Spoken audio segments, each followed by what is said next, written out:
Thomas McAllister believed he had found the woman who would prove his ex-wife wrong about everything, but when he stepped off the bus in a remote Chiang Rai village, clutching printed wedding invitations and photos of the woman he had sent $300,000 to over 9 months, not a single person had ever heard her name. The village elder listened patiently as Tom showed him the photos on his phone. Somchai smiling in front of what she claimed was her parents' house. Somchai holding a small child she said was her niece. Somchai standing beside an unfinished concrete structure she called our future home together. The elder shook his head slowly, speaking through a young translator who had agreed to help Tom navigate the rural community. "This house does not exist in our village," the translator said, "and no family here has a daughter named Somchai Kittyporn. I am sorry, sir." Tom stood in the dirt road under the midday sun, the printed wedding invitations growing damp in his trembling hands, and felt reality fracturing around him. 9 months of daily video calls. 9 months of planning a future together. 9 months of sending money for land purchases, house construction, family medical emergencies, and wedding preparations. All of it, every conversation, every promise, every expression of love, had been performance art designed to separate him from his divorce settlement. But this story does not begin in a dusty village where dreams die under tropical heat. It begins 14 months earlier, in a Phoenix apartment where a newly divorced man sat alone on Christmas Eve, scrolling through Facebook, and made the decision to believe that happiness was still possible if he just looked for it in the right place.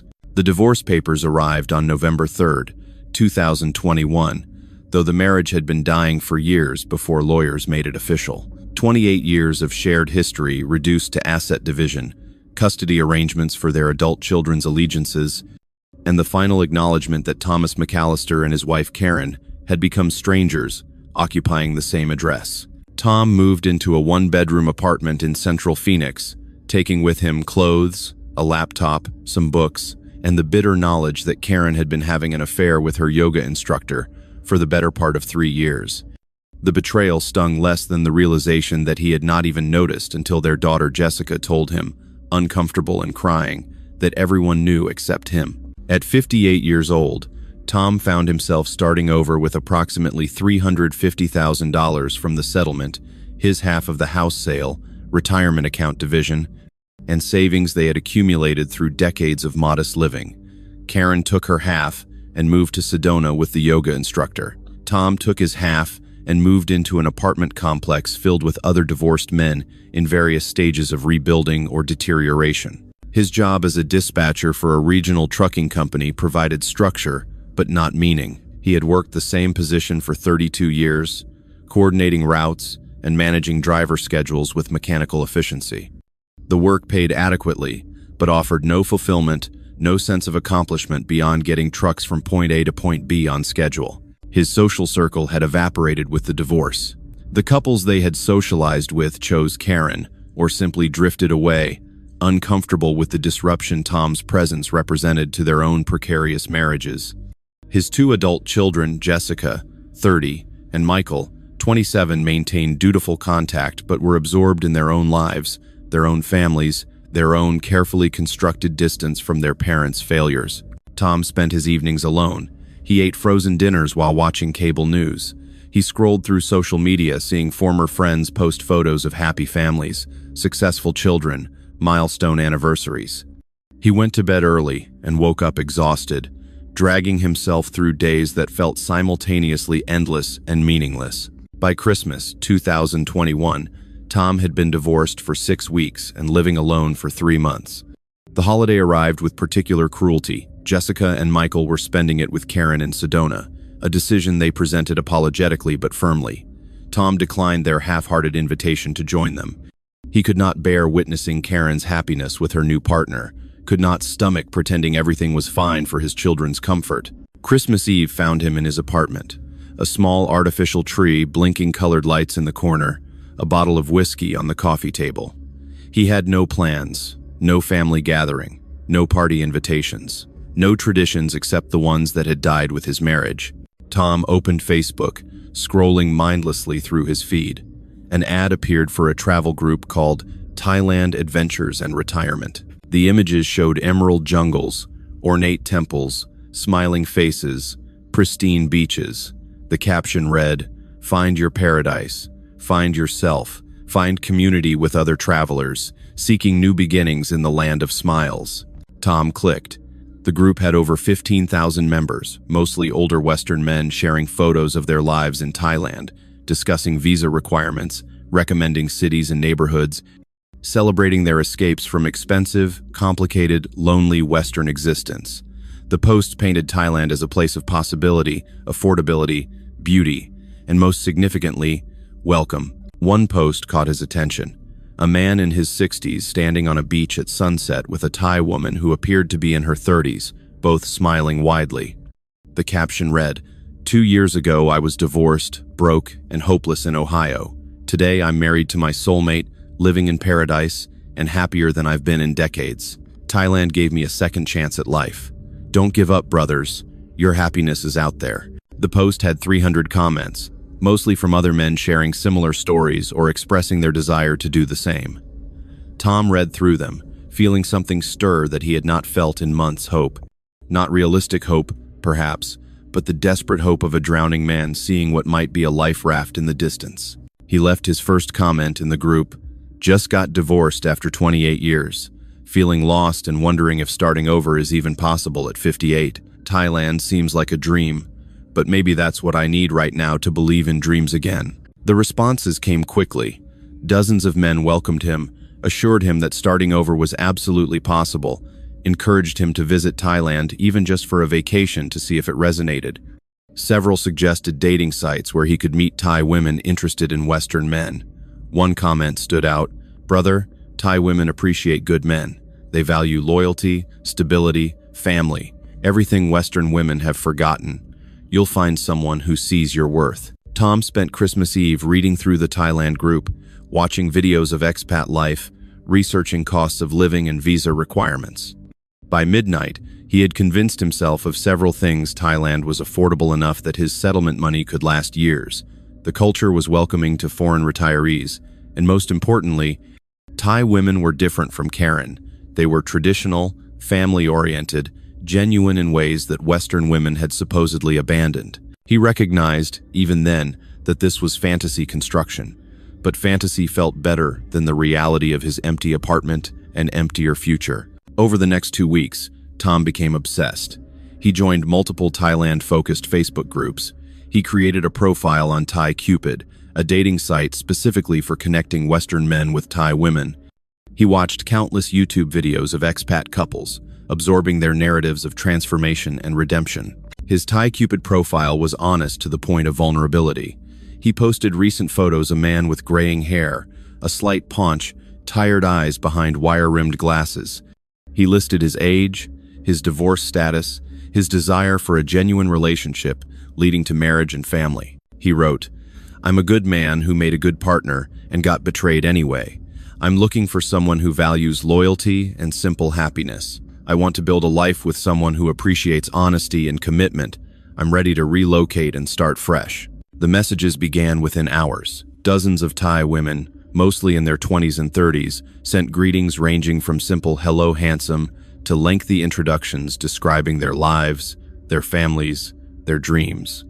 Tom felt overwhelmed by the attention, flattered in a way he had not experienced in decades. Most profiles seemed similar, young women from rural provinces working in Bangkok or tourist cities, claiming to seek serious relationships with good foreign men, emphasizing their traditional values and family loyalty. Tom understood intellectually that many were probably scammers or sex workers, but he told himself he could identify the genuine ones, that his life experience gave him judgment and discernment. He was, of course, catastrophically wrong. Call to action. Thomas McAllister's story represents thousands of men each year who, in moments of vulnerability, become targets of sophisticated romance fraud networks.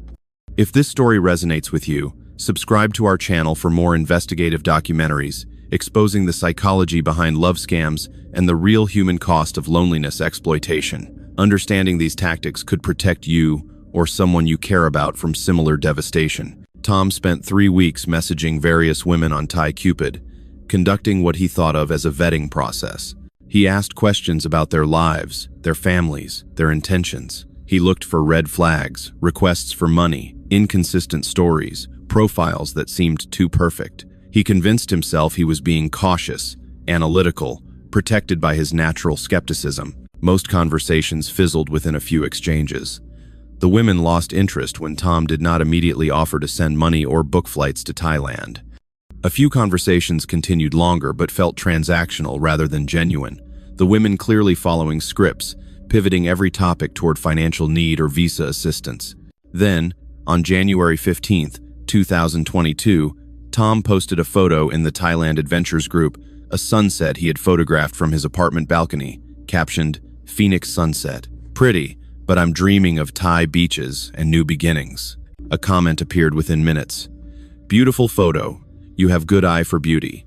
I think Thailand sunsets will make your heart very happy. Welcome to our community." The comment came from a profile named Somchai Kittaporn, though her Facebook name displayed as Mint. Her profile picture showed a woman in her late 20s with a gentle smile, wearing a simple dress, standing in what appeared to be a rural setting, wooden houses and rice fields visible in the background. Tom clicked her profile. The photos showed a consistent story, a young woman in modest clothing, often with older people who appeared to be parents or relatives, at temples, in markets, in simple home settings. No nightclub photos. No revealing clothing. No pictures with other Western men. Everything suggested authenticity, tradition, simplicity. He sent her a friend request with a message. "Thank you for the kind words. Your profile seems so genuine compared to others I've seen. Do you mind if I ask about your life in Thailand?" She accepted immediately and responded, "Of course, I am happy to talk. I am Mint. I am 29 years old, from Chiang Rai province in North Thailand. I work as waitress in Bangkok now, sending money to help my parents. Life is simple, but I am grateful. What about you? Why are you interested in Thailand?" They began messaging that evening. The conversation flowed naturally. Mint asked about his divorce with apparent sympathy. Tom shared more than he probably should have about his loneliness and sense of failure. Mint talked about her life, her parents' rice farm, her younger brother studying at university, her hope to eventually return to her village and open a small restaurant. What distinguished Mint from other women Tom had messaged was the absence of immediate romance. She did not call him handsome or hint at attraction. She seemed genuinely interested in conversation for its own sake, asking thoughtful questions about his work, his children, his interests. The chat felt like talking to a new friend, rather than auditioning for a relationship. Over the next week, they messaged daily. The conversations grew longer, more personal. Mint shared photos of her daily life, the restaurant where she worked, the small room she rented, her parents' home in Chiang Rai. Tom shared his own mundane details, his apartment, his work, his attempts to rebuild a social life. On January 22nd, Mint suggested they switch to video calling. "I think it's easier to talk with face," she wrote. "If you comfortable. I want to see the kind man I am talking to." They scheduled their first video call for that evening. Tom found himself nervous, showering, changing shirts 3 times, arranging his apartment background to look presentable. The call connected at 7 p.m. Phoenix time, 9 a.m. Bangkok time the next day. Mint appeared on screen exactly as her photos suggested: pleasant face, minimal makeup, shy smile. She was sitting in what appeared to be her small rental room, morning light coming through a window behind her. "Hello, Tom," she said, her English accented but clear.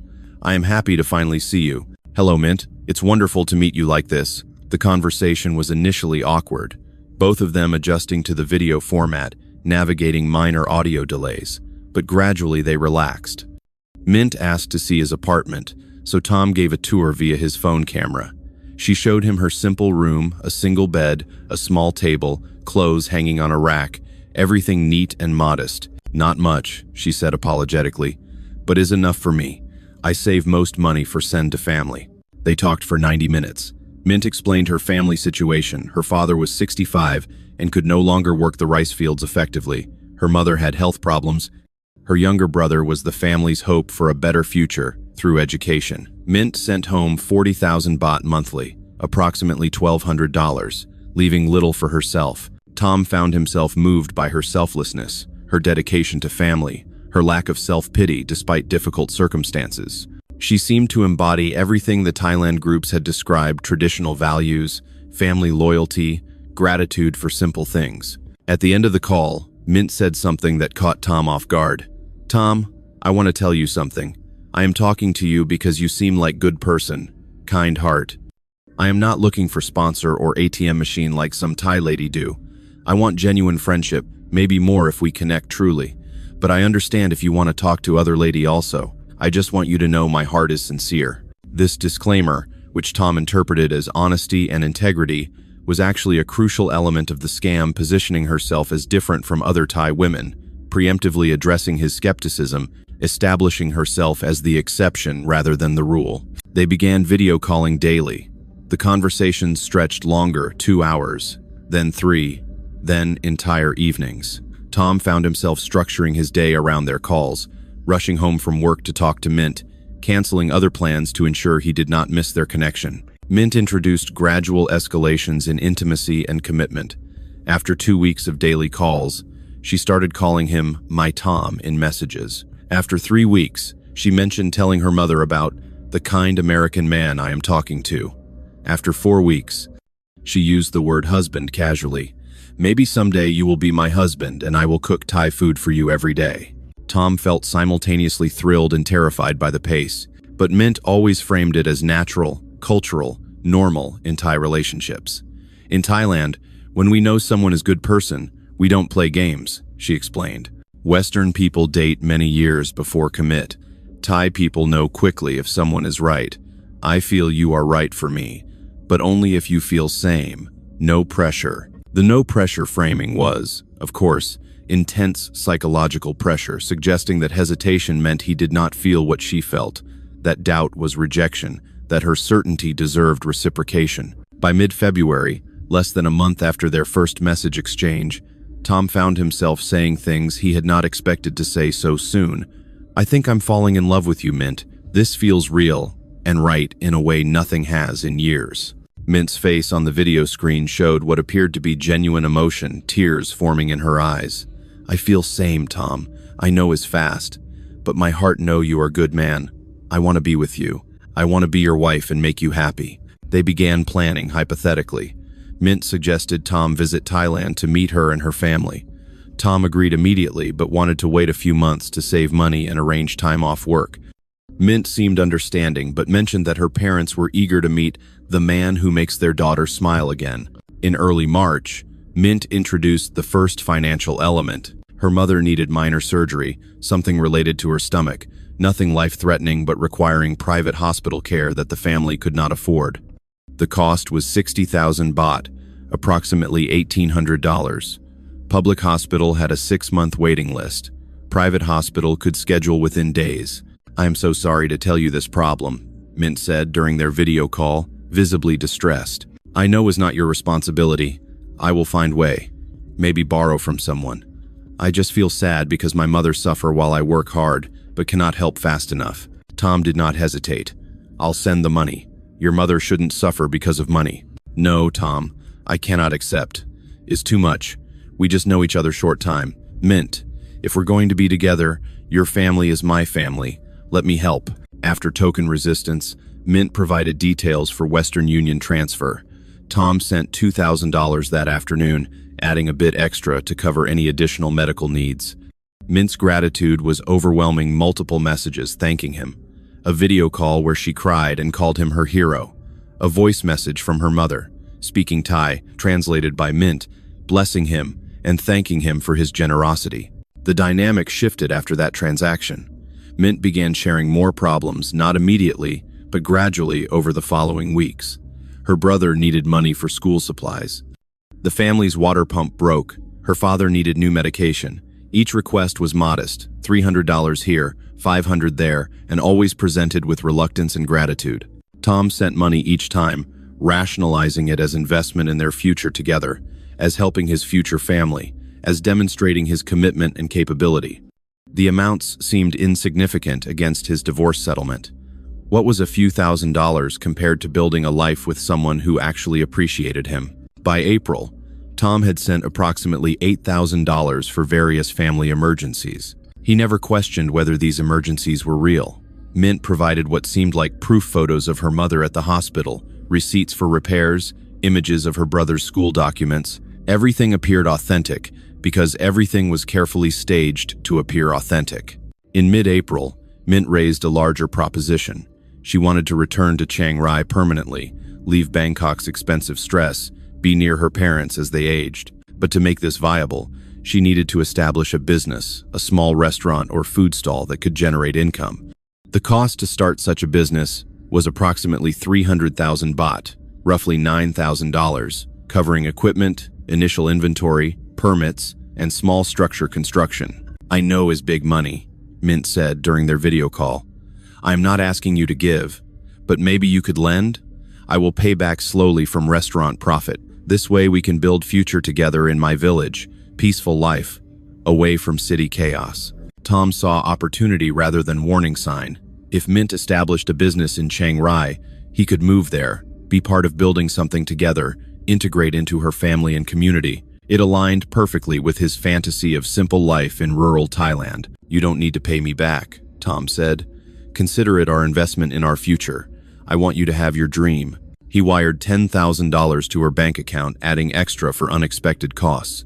Mint was ecstatic. She sent videos of herself crying with joy, multiple voice messages explaining how much this meant to her and her family, promises that he was the best man she had ever known. "When you come to Thailand," she told him, "I will show you the land where we will build restaurant. My father will give blessing. We will plan our life together properly." Tom booked a flight to Bangkok for early June, giving Mint time to prepare her family for his visit, and himself time to take vacation from work. The anticipation consumed him. He told his children he was traveling to Thailand to meet someone special, met their skepticism with defensive insistence that they could not understand because they had never been betrayed like he had. Jessica expressed concern. "Dad, you've been sending money to someone you've never met in person? That's literally the definition of a scam." "You don't understand Thai culture," Tom replied. "Family support is normal there. This is real, Jessica. I know the difference." He did not know the difference. He knew only what he desperately wanted to believe. Through April and May 2022, as Tom prepared for his June trip to Thailand, Mint constructed an increasingly elaborate fiction designed to extract maximum funds before his arrival forced confrontation with reality. The sophistication of her operation became apparent only in retrospect, but in the moment, every element seemed organic, reasonable, and genuine.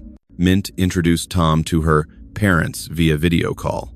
An older couple appeared on screen, sitting in what appeared to be a modest rural home, speaking only Thai while Mint translated.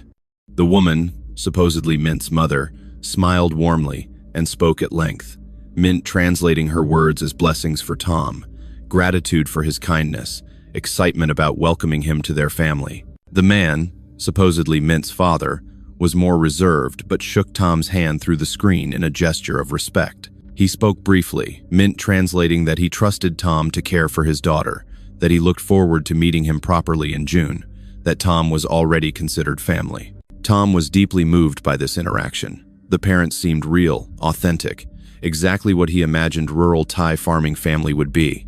He did not notice that the home, visible in the background, lacked personal touches, that the couple never directly answered questions Tom asked without Mint filtering everything through translation, that the entire interaction was carefully staged performance. After the parent introduction, Mint shifted the conversation toward marriage planning. In Thai culture, she explained, there were certain expectations when a foreign man wanted to marry a Thai woman from a traditional family. The most significant was sin sat, a bride price paid to the bride's family, as demonstration of the man's financial capability and seriousness. "I know Western people think this is strange," Mint said carefully during one of their evening video calls, "but in Thailand is normal tradition. Show respect to family, show you can take care of wife. Amount depend on family status, daughter education, many factors." Tom had researched Thai marriage customs and knew sin sat was indeed traditional. "What would your family expect?" he asked. Mint seemed uncomfortable discussing it. "My family is simple people. They not ask too much, maybe 500,000 baht, but I tell them you are good man. Money is not most important thing." 500,000 baht was approximately $15,000. Tom calculated quickly. He still had roughly $320,000 remaining from his divorce settlement after the money he had sent to Mint for various needs. 15,000 seemed significant but manageable, especially if it was traditional and necessary for marriage. "I can do that," Tom said. "If that's what's customary and what your family expects, I want to honor your traditions." Mint's face showed relief and happiness. "You are so understanding, Tom. This means very much to my family. Show them you are serious, you respect our way." But the sinsat was not the only marriage-related expense. Mint explained that the wedding itself required funding, venue, rental, food for guests, entertainment, traditional ceremonies. In rural Thailand, weddings were major community events, and failing to provide adequate hospitality would bring shame to the family. "How much does a wedding typically cost?" Tom asked. "Depend on how many guests," Mint said. "My family have big, extended family, many friend in village. Probably 200 people come. For proper wedding with good food, traditional ceremony, maybe cost 200,000 baht. 200,000 baht, approximately $6,000. Tom mentally added numbers. 15,000 for sinsat, 6,000 for wedding, perhaps another few thousand for miscellaneous expenses. Call it $25,000 total, still manageable against his remaining assets. "We'll make it a beautiful wedding," Tom said. "Your family and village will see that I'm committed to making you happy." Through May, Mint provided increasingly detailed wedding plans. She sent photos of the venue, a covered outdoor area in her village where ceremonies were traditionally held. She showed him examples of traditional Thai wedding clothing, asking his opinion on colors and styles. She created a guest list, explaining family relationships and village connections. Tom received what appeared to be a wedding invitation, beautifully designed with both Thai and English text, listing Thomas McAllister and Sumchai Kittaporn as the couple to be married on June 20th, 2022, in Ban Pa Tuang Village, Chiang Rai Province. The invitation looked professional, official, and undeniably real. Mint's requests for money continued throughout this period, but always tied to specific wedding or life-building purposes. She needed funds to put down a deposit on the venue, $3,000 sent via PayPal. She needed money to purchase land where they would eventually build their home, $8,000 wired to her bank account, with photos of the purchased land showing rural fields with mountains in the background. The most significant request came in late May. Mint explained that it was traditional for the groom to fund construction of a home for the couple before marriage. This demonstrated his capability as a provider and gave the bride's family confidence that their daughter would be cared for. The home did not need to be elaborate. A simple concrete structure with basic rooms was sufficient. "My father already speak with builder in village," Mint explained during their video call. "He give estimate. For small 2-bedroom house with bathroom and kitchen, cost about 700,000 baht. That is about $21,000. Tom felt the weight of the number. $21,000 was substantial, but Mint quickly added context. "I know is big money. Maybe we can do smaller house? Or wait until after wedding, build slowly? I just tell you what fathers say, but I don't want to pressure you." The no pressure framing again, suggesting that hesitation was rejection, that true commitment meant accepting the expense, that her family's expectations were reasonable, and his reluctance would be cultural insensitivity. Tom wrestled with the decision for 2 days. $21,000 for house construction, plus the $15,000 for sinsat, plus the $6,000 for wedding costs, plus the various smaller amounts he had already sent. He was approaching $50,000 in total expenditure before even meeting Mint in person. He called Jessica to talk through his thoughts. His daughter's response was immediate and harsh. "Dad, this is insane. You've sent how much money? To someone you've never met? For a house that doesn't exist? This is a scam. Please stop before you lose everything." "You don't understand," Tom said defensively. "This is how things work in Thailand. The wedding costs, the sinsat, the house, these are traditional expectations. I've researched this. It's legitimate." "Maybe those traditions exist," Jessica said, trying to control her frustration. "But that doesn't mean this specific woman is legitimate. Dad, please at least wait until you've actually met her in person before sending more money." Tom heard his daughter's concern, but interpreted it as cultural ignorance and fear rather than reasonable caution. Jessica lived in an American bubble, he told himself. She could not understand that different cultures operated differently. He sent the $21,000 for house construction on May 23rd. Mint was overwhelmed with gratitude and love. She sent him a video of her father at the construction site, an empty plot of land where stakes had been driven to mark the house foundation. The father spoke in Thai, Mint translating that construction would begin immediately, that the house would be ready by the wedding, that Tom was already the most honored future son-in-law the family had ever welcomed. Throughout the final 3 weeks before his departure, Mint sent regular updates on wedding preparations and house construction. Photos arrived showing the progress foundation being poured, walls beginning to rise, rooms taking shape. The photos appeared authentic, showing rural Thai construction with workers, materials, and gradual development. Mint's messaging also intensified emotionally. She sent multiple messages daily, expressing her love, her excitement, her gratitude. She created a countdown. 17 days until I meet my husband, 12 days until we are finally together, 1 week until our life begins. Tom felt validated. His skeptical children did not understand. His cynical co-workers who mocked his Thai bride were jealous. This was real. This was his second chance at happiness. This was proof that taking risks and believing in love was worthwhile. He boarded his flight to Bangkok on June 14, 2022, carrying printed copies of the wedding invitation, photos of Mint, photos of her parents, photos of the house under construction, and the absolute certainty that he was flying toward the future he deserved. The flight was long 18 hours with a layover in Tokyo. Tom barely slept, too excited to rest. He watched the flight path on the seatback screen, watching the plane icon move closer to Thailand, closer to Mint, closer to everything he had been promised. He landed at Suvarnabhumi Airport in Bangkok on June 15th at 6:30 in the evening local time. The heat struck him as he exited the terminal, thick, humid, overwhelming. The airport chaos enveloped him: crowds, Thai language announcements, families reuniting, taxi drivers calling for customers. Tom had his phone out, prepared to call Mint to coordinate their meeting. They had discussed him spending the night in Bangkok to recover from travel, then taking a bus to Chiang Rai the following day where Mint and her family would meet him. He called her number. It rang twice, then disconnected. He tried again. Same result. He sent a message. "I've landed. At the airport. So excited to finally see you." No response. Tom told himself she was busy, perhaps at work, perhaps preparing for his arrival. He collected his luggage and took a taxi to a budget hotel near the airport. He checked in, showered, and tried calling Mint again. The number was disconnected entirely now, going straight to a message in Thai that he could not understand. A small seed of anxiety sprouted in his chest, but Tom pushed it down. There was a reasonable explanation. Maybe she changed numbers. Maybe her phone broke. Maybe the service in her village was unreliable. He sent messages on Facebook, on WhatsApp, on every platform they had used to communicate. No response on any channel. Tom spent a sleepless night in the Bangkok hotel, alternating between trying to contact Mint and telling himself everything was fine. By morning, when she still had not responded, the anxiety had grown into genuine fear. He decided to proceed to Chiang Rai as planned.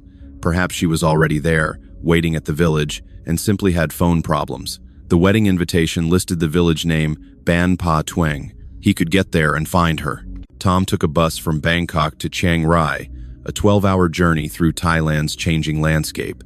The bus was cramped and hot, and Tom barely noticed. He stared at his phone, willing it to vibrate with a message from Mint, willing there to be a simple explanation. The bus arrived in Chiang Rai City at 11 p.m. Tom spent the night at a guest house, still trying desperately to reach Mint, still receiving no response. The next morning, June 17th, Tom hired a taxi to take him to Ban Pa Tueng village. He showed the driver the address from the wedding invitation.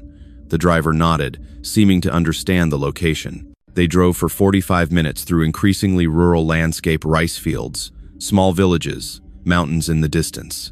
Finally, the driver turned onto a dirt road leading to a cluster of houses. He stopped and indicated they had arrived. Tom got out of the taxi, his heart pounding. This was it.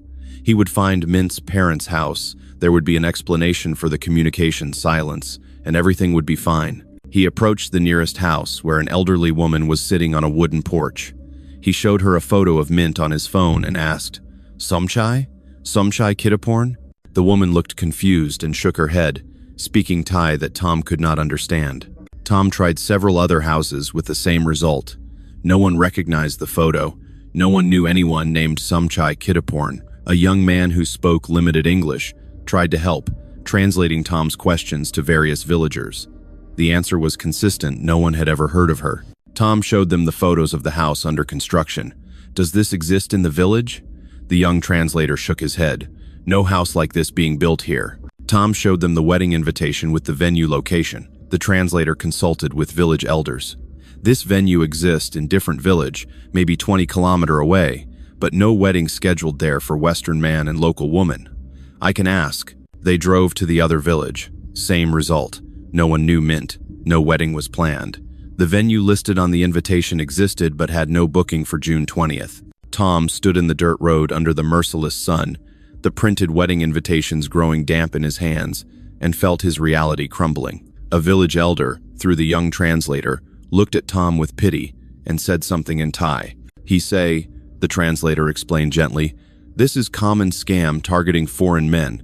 Woman pretend to be from village, pretend to plan wedding, take money, then disappear. He say he is sorry this happened to you. He say you should go to police in city." Tom returned to Chiang Rai City in the taxi, numb and silent. The young translator who had helped him, a man named Somchai, ironically, took pity and agreed to accompany him to the police station to help translate. The police station was busy with afternoon traffic accidents and local disputes. Tom waited for an hour before speaking with an officer, a middle-aged man in uniform, who listened to Tom's story with an expression of weary familiarity. Through Somchai's translation, the officer asked basic questions. How much money had Tom sent? Over how long? Did he have the woman's real identification? Had he met her in person before sending money? Tom answered each question, hearing how foolish his responses sounded. No, he had never met her in person. No, he did not have verified identification. Yes, he had sent approximately $75,000 over 5 months. Yes, he realized how that sounded. The officer consulted his computer, typed information, made a phone call. After 20 minutes, he delivered his assessment through Somchai's translation. This is online romance scam. Very common. The woman probably not even from Thailand. Or if she is, she worked with criminal network. The phone numbers, bank accounts, all probably false identity. The photos may be stolen from real person or paid actress.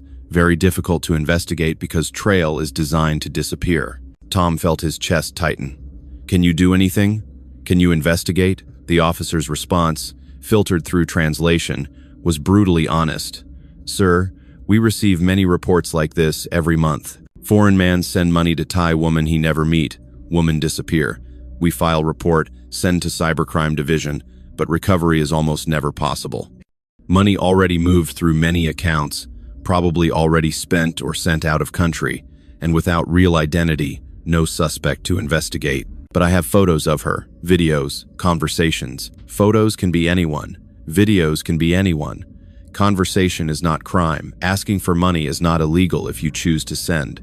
Thailand law is difficult for these cases because technically no theft occur if you willingly transfer money. Tom sat in the police station, the fluorescent lights humming overhead, and felt the full weight of his catastrophic mistake. $75,000. Gone. Transferred willingly to accounts he could not trace, for a wedding that never existed, to a woman whose name might not even be Somchai. The officer filed an official report, gave Tom a case number, and advised him to contact his bank in America to report fraud. But the officer's expression communicated what his words did, not that this report would go into a file with hundreds of others, that nothing would come of it, that Tom's money was permanently gone. Somchai, the translator, offered Tom a place to stay for the night, a kindness from a stranger who recognized devastation. Tom accepted, too overwhelmed to figure out hotel arrangements. Somchai's apartment was small and modest, but he made space and offered what comfort he could. This happened to many foreign men, Somchai said carefully. Thai people not all like this, but criminal groups, they target lonely men. They very good at psychology. You are not stupid. You are human who want love. They exploit this. Tom barely heard the consolation. He sat on Somchai's couch, scrolling through months of messages with Mint, looking at photos of her smiling face, watching videos where she called him husband and expressed love, all of it performance. All of it calculated manipulation. He thought about the video calls with her parents, almost certainly paid actors.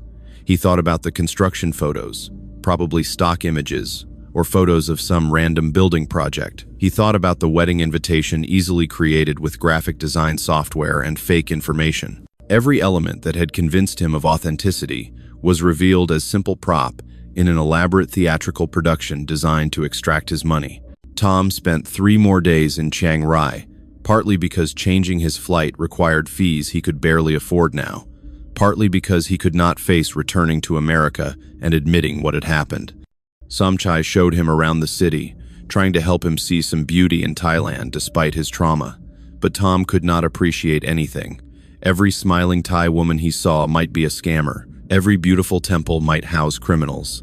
The paradise he had imagined was forever tainted. He finally flew back to Phoenix on June 22nd, the date that was supposed to be his wedding day. The flight was torture 18 hours to replay every decision, every warning sign he had ignored, every moment when he could have stopped, but chose to continue. Jessica picked him up from the airport. She took one look at his face and started crying. They drove to her house in silence. Over coffee at her kitchen table, Tom told her everything, the full extent of the money he had sent, the false wedding, the village where no one had heard of Mint. "Dad," Jessica said quietly, "I'm so sorry this happened to you. But you have to understand, everyone tried to warn you. Everyone told you this looked like a scam.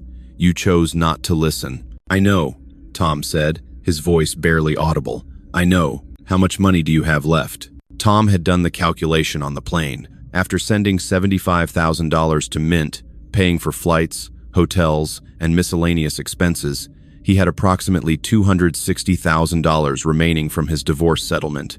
But the financial loss, devastating as it was, paled compared to the psychological damage. Tom had invested not just money but his entire emotional future in the fantasy Mint had constructed.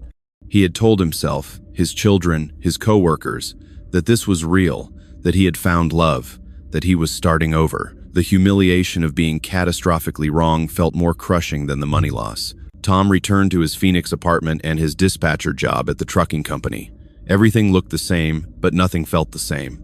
He moved through his days in a fog of shame and depression, unable to escape the weight of what he now understood about himself, that his desperate need for validation had made him an easy mark, that his judgment was so impaired by loneliness that he had ignored every warning sign, that he had willingly participated in his own destruction. His co-workers who had mocked his Thai bride now avoided the topic entirely, their silence somehow more humiliating than their previous jokes. Tom could not tell if they knew what had happened, or simply sensed that something had gone terribly wrong.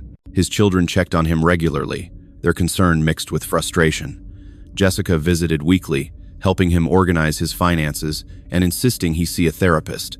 Michael called from Denver every few days, offering awkward support that highlighted how disconnected they had become during Tom's obsession with Mint.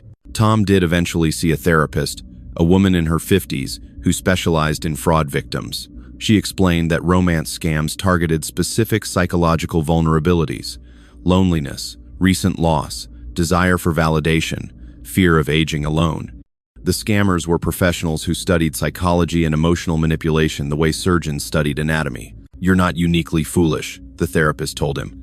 "You're experiencing a normal human response to skilled exploitation. The shame you feel is actually what the scammers count on. It keeps victims silent, prevents them from seeking help or warning others." Tom attended a support group for fraud victims.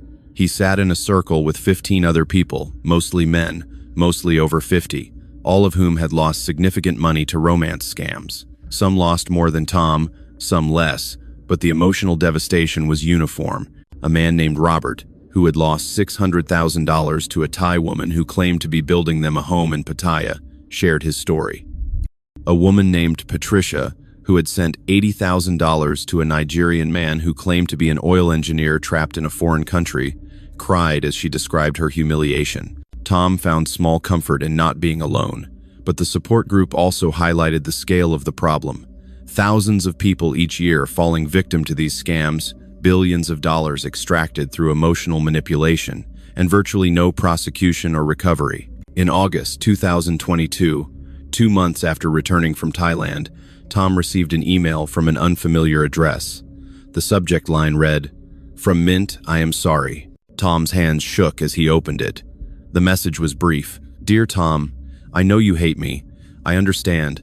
I want you to know that some of what we shared was real for me, but I was in a difficult situation, and I needed money. And this is what I do. I am not proud.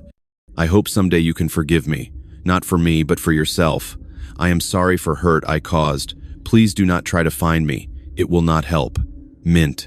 Tom stared at the email, feeling rage and sadness warring for dominance. Some of what they shared was real. What did that even mean? That she enjoyed some of their conversations while actively stealing from him? That she felt momentary guilt while cashing his wire transfers? He showed the email to his therapist, who had seen similar communications before. Scammers sometimes send these messages, she explained. It serves multiple purposes. It makes them feel better about what they did. It reduces likelihood that victims will pursue legal action if they think the scammer feels remorse, and it provides closure that keeps victims from continuing to search. Tom replied to the email, typing out his rage and pain. You destroyed my ability to trust. You stole not just my money, but my hope for the future. I hate you, but I hate myself more for being stupid enough to believe you. The email bounced back as undeliverable. The address had already been deleted. Through the fall of 2022, Tom tried to rebuild some semblance of normal life. He went to work. He attended therapy. He had dinner with Jessica and her family. He managed his reduced finances carefully, accepting that early retirement was no longer possible, that the dreams he had built with his divorce settlement were gone. But the psychological damage persisted. Tom found himself unable to trust any romantic interest. He tried dating locally through apps, but every conversation triggered paranoia. Was this woman real? Was she just being nice because she wanted something? Were her expressions of interest genuine or calculated? He became isolated again, unable to connect authentically, because he could not distinguish between genuine human interaction and potential manipulation. The scam had not just stolen his money, it had stolen his ability to participate in normal social relationships. In November, a producer from an online platform called Expat Truth Talks contacted Tom. They had heard about his case through the support group network and wanted to interview him for their YouTube channel, which focused on warning expats about scams targeting Western men in Southeast Asia. Tom initially declined. The idea of publicly admitting his foolishness, of becoming a cautionary tale, felt unbearable. But Jessica convinced him. Dad, if you tell your story, you might prevent someone else from going through this. That would give what happened some meaning. Tom agreed to the interview. In December 2022, he sat in front of a camera and told his story to an interviewer named Dave, a British expat who had himself been scammed years earlier and now dedicated himself to fraud education. Tom described meeting Mint, the rapid escalation, the money sent for various purposes, the wedding that never existed, the village where no one knew her name. He showed the fake wedding invitation, the construction photos, the messages where she called him husband. What do you want people to understand? Dave asked. Tom thought carefully before answering. That these scammers aren't just stealing money, they're exploiting the basic human need for connection. They find people who are vulnerable, lonely, hoping for love, and they weaponize that hope. And the shame victims feel afterwards keeps the scams hidden, keeps people from reporting, keeps the cycle going. What would you tell someone who's currently sending money to someone they've never met? Stop, right now. I don't care how real it feels, how much you've invested emotionally, how convinced you are that your situation is different. Stop sending money. Go visit them in person before sending another dollar. And if they make excuses why you can't visit, if they need money before you can meet, if there's always an emergency preventing your meeting, you're being scammed. I know you won't believe me, because I wouldn't have believed anyone who told me. But please stop before you lose everything like I did. The interview was published on YouTube with the title, He Sent $75,000 for a Thai Wedding That Never Existed, Tom's Warning to Everyone. The video received over 200,000 views within the first week. The comment section filled with similar stories, men who had lost thousands to similar scams, family members watching loved ones fall for the same patterns. A few people thanking Tom for sharing, because his story made them question their own online relationships. But there were also cruel comments mocking Tom's stupidity, suggesting he deserved what happened for being a desperate old man chasing young Asian women, claiming he was clearly just trying to buy a bride and got what he deserved. Tom read every comment, absorbing the cruelty as penance for his mistakes. Through early 2023, Tom slowly pieced together a life that looked functional from the outside while remaining hollow internally. He continued his dispatcher job, went through therapeutic motions, and maintained dutiful contact with his children.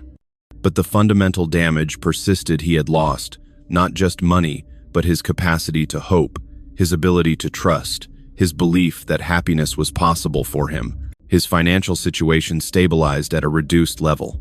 With approximately $260,000 remaining, invested conservatively and supplemented by his work income, Tom could survive but not thrive. Early retirement was impossible now. The modest comfort he had imagined was gone, replaced by the necessity of working into his late 60s or beyond. In March 2023, Tom's bank notified him that they had identified the scam network and recovered a small portion of his money, approximately $3,500, from an account that had been frozen before the funds could be moved. It was roughly 5% of what he had lost, but the recovery felt more insulting than consoling confirmation of how much was permanently gone. The bank's fraud investigator explained that the scam network operated across multiple countries, using coordinated teams of catfishers who managed dozens of victims simultaneously, money mules who moved funds through layered accounts, and technical specialists who created fake documents and staged photos. The woman you knew as Mint, the investigator told Tom, was probably managing 10 to 15 victims at the same time you were involved. This is her job, her career. She's professional. Tom found strange comfort in the professionalism of it. At least he had been fooled by an expert rather than an obvious fraud. But the comfort was cold. He continued appearing on Expat warning channels, giving interviews, sharing his story repeatedly. He became a minor figure in the anti-scam community, recognized by username in online forums, occasionally thanked by strangers who said his warnings had prevented them from sending money to suspicious romantic interests. This advocacy gave Tom something resembling purpose. If his humiliation could save others, perhaps it was not entirely wasted. In June 2023, 1 year after he had flown to Thailand expecting to marry Mint, Tom received a Facebook message from a woman named Sarah Henderson. She explained that she was a journalist writing a long-form article about romance fraud for a national magazine, and she wanted to interview him. Tom agreed to meet her. They spoke for 3 hours at a Phoenix coffee shop, Tom recounting his story in more detail than he had shared with anyone except his therapist. Sarah listened without judgment, asking insightful questions about the psychological progression of the scam, the specific manipulation tactics Mint had used, and the aftermath Tom was still navigating. "What strikes me most," Sarah said toward the end of the interview, "is how thoroughly she broke your sense of reality. You said earlier that she didn't just break your heart, she broke your reality. Can you expand on that?" Tom considered the question. "When I discovered she didn't exist, or at least not the version of her, I knew it wasn't just about losing love. It was about realizing that my judgment about fundamental reality was completely broken. I had been so certain. I had staked everything on that certainty, and I was absolutely, catastrophically wrong. How do you trust yourself after that? How do you trust your perceptions of anything when you were so completely deceived about something you thought was the most real thing in your life?" Sarah's article was published in October 2023, titled "The Reality Thieves: Inside the Romance Scam Industry That Steals Billions and Destroys Lives." Tom's story was the centerpiece, but Sarah had interviewed dozens of other victims, plus law enforcement, scam investigators, and even one reformed scammer who explained the industry from inside. The article went viral, shared widely across social media, discussed on news programs, and translated into multiple languages. Tom received hundreds of messages from readers, some sharing their own scam experiences, some thanking him for helping them recognize warning signs in their own relationships, some offering support and compassion.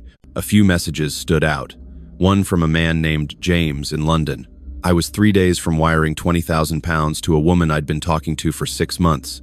Your story made me stop. I hired a private investigator instead. Turns out she was using stolen photos and running the same scam on at least 8 men. You saved me. Thank you."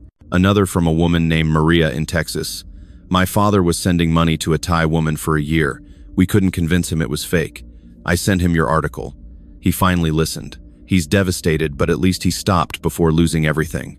You helped our family." These messages provided Tom with something he had not felt since before meeting Mint, a sense of value, of contributing something meaningful. He had become an accidental advocate, his catastrophic mistake transformed into public education. By late 2023, Tom had settled into what therapists call functional depression, managing daily requirements while carrying persistent emotional damage.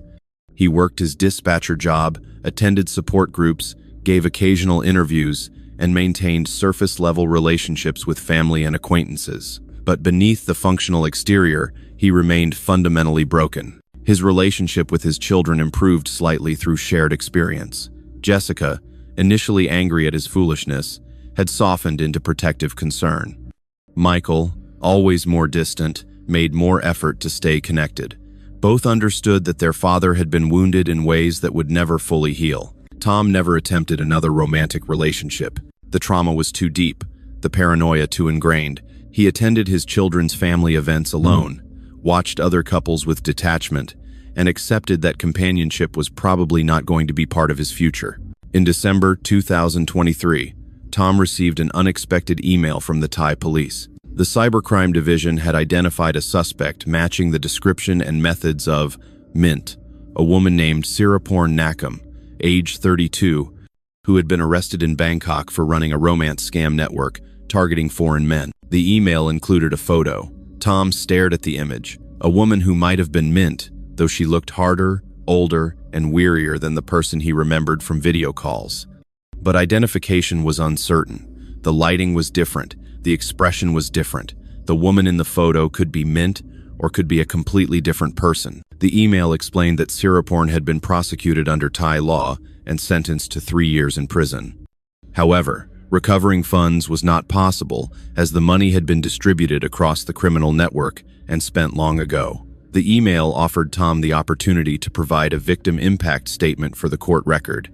Tom spent a week drafting the statement, revising it multiple times, trying to articulate the full scope of the damage. The final version was 3 pages. To the court, my name is Thomas McAllister.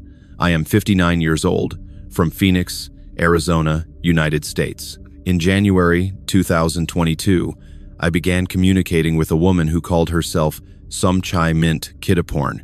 Over 9 months, I sent her approximately $75,000 for various purposes, including family medical care, wedding preparations, and house construction. In June 2022, I traveled to Thailand to marry her and discovered that she did not exist, at least not as she had represented herself. The financial loss has been devastating. I lost more than 1/4 of my retirement savings. I will need to work years longer than planned. I may never achieve financial security again. But the financial loss is not the worst damage. The psychological impact has been catastrophic and permanent. This person, whether she is Siraporn Nakam or someone else, did not just steal my money. She stole my ability to trust myself, to trust others, to believe in the possibility of human connection. I was vulnerable when she found me recently divorced, lonely, desperate for validation and companionship. She identified those vulnerabilities with professional precision and exploited them systematically. Every conversation was calculated. Every expression of love was performance. Every crisis requiring money was fabricated. The wedding invitation was fake. The parents were actors. The house under construction was fiction. Everything was designed to extract maximum financial value from my emotional need. The shame I feel is overwhelming. I am educated, experienced, generally competent. Yet I was completely deceived. I ignored warning signs. I dismissed concerns from family. I chose to believe because believing felt better than accepting my loneliness. I share my story publicly now, through interviews and articles, hoping to prevent others from suffering similarly. Many people have contacted me saying my warnings help them recognize and escape scams.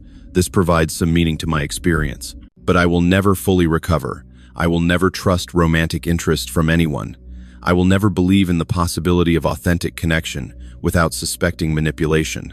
The person who scammed me did not just take my money, she destroyed my capacity for hope. I hope she receives the maximum sentence allowed by law.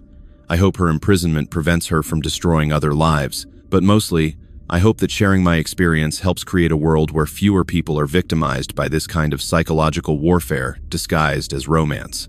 Respectfully, Thomas McAllister. Tom sent the statement to the Thai court.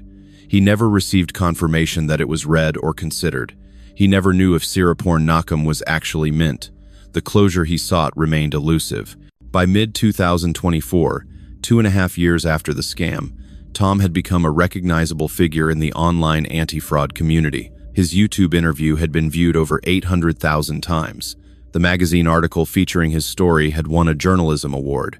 He received speaking invitations from fraud prevention organizations, requests to appear on podcasts, and messages from victims seeking advice.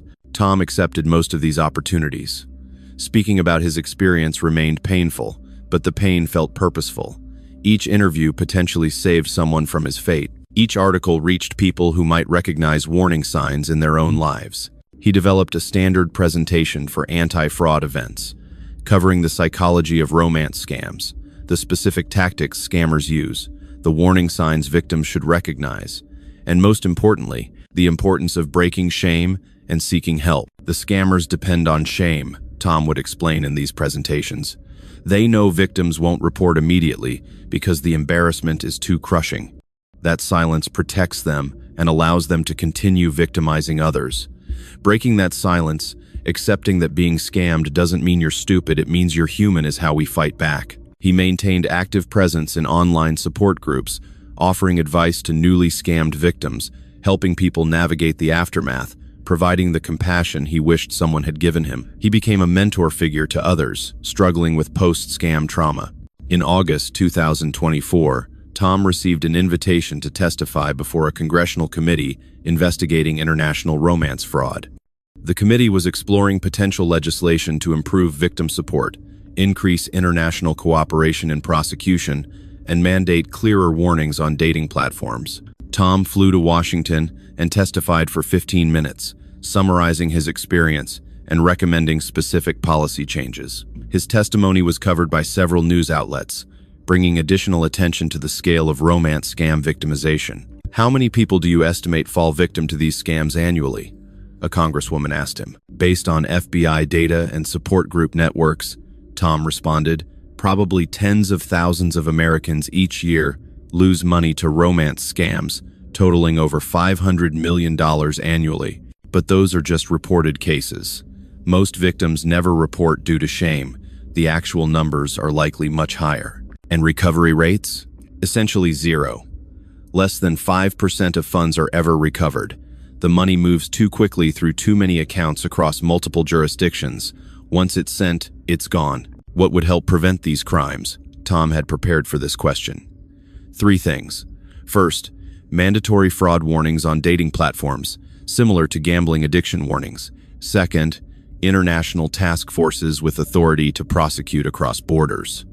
Third, public education campaigns targeting the demographics most vulnerable: recently divorced people, widows and widowers, anyone experiencing major life transitions that create emotional vulnerability. His testimony contributed to proposed legislation, though Tom remained skeptical about whether meaningful change would result. The scam industry was too profitable, too internationally distributed, too adaptive to new regulations. Thomas McAllister turned 60 in November 2024, 3 years after his divorce, nearly 3 years since he first messaged Mint, 2.5 years since he discovered in a Thai village that she never existed.